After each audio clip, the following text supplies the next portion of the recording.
హైదరాబాద్లోని కోకాపేట, మూసాపేట భూములను ఇవాల్టి నుంచి ఈ వేలం వేయనుంది హెచ్ఎండిఏ.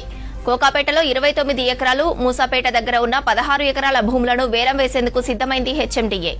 కోకాపేట నియోపోలిస్లో ఒక్కో ఎకరానికి 99 లక్షల ప్రారంభ ధరను నిర్ణయించింది హెచ్ఎండిఏ. ఈ రోజు కోకాపేట్ నియోపోలిస్ వెంచర్లోని 17, 18 ప్లాట్లలో ఉన్న 10 ఎకరాలకు ఈ వేలం వేయనుంది. ఈ నెల 28 డిసెంబర్ 3, 5 తేదీల్లో మిగతా ప్లాట్లకు ఈ వేలం వేయనుంది.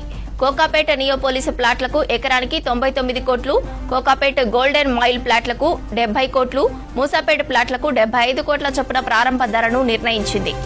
ఈసారి భూముల వేలం ద్వారా భారీగా ఆదాయం వస్తుందని ఆశిస్తోంది హెచ్ఎండిఏ.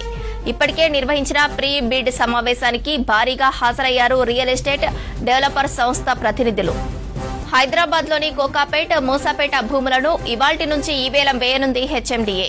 కోకాపేటలో 29 ఎకరాలు, మూసాపేట దగ్గర ఉన్న 16 ఎకరాల భూములను వేలం వేసేందుకు సిద్దమైంది హెచ్ఎండిఏ. కోకాపేట నియోపోలిస్లో ఒక్కో ఎకరానికి 99 కోట్ల ప్రారంభ ధరను నిర్ణయించింది హెచ్ఎండిఏ. ఈ రోజు కోకాపేట నియోపోలిస్ వెంచర్లోని 17, 18 ప్లాట్లలో ఉన్న 10 ఎకరాలకు ఈ వేలం వేయనుంది.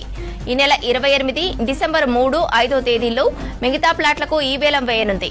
కోకాపేట నియోపోలిస్ ప్లాట్లకు ఎకరానికి 99 కోట్లు, కోకాపేట గోల్డెన్ మైల్ ప్లాట్లకు 70 కోట్లు, మూసాపేట ప్లాట్లకు 75 కోట్ల చొప్పున ప్రారంభ ధరను నిర్ణయించింది. ఈసారి భూముల వేలం ద్వారా భారీగా ఆదాయం వస్తుందని ఆశిస్తోంది హెచ్ఎండిఏ. ఇప్పటికే నిర్వహించిన ప్రీ బిడ్ సమావేశానికి భారీగా హాజరయ్యారు రియల్ ఎస్టేట్ డెవలపర్ సంస్థలు ప్రతినిధులు.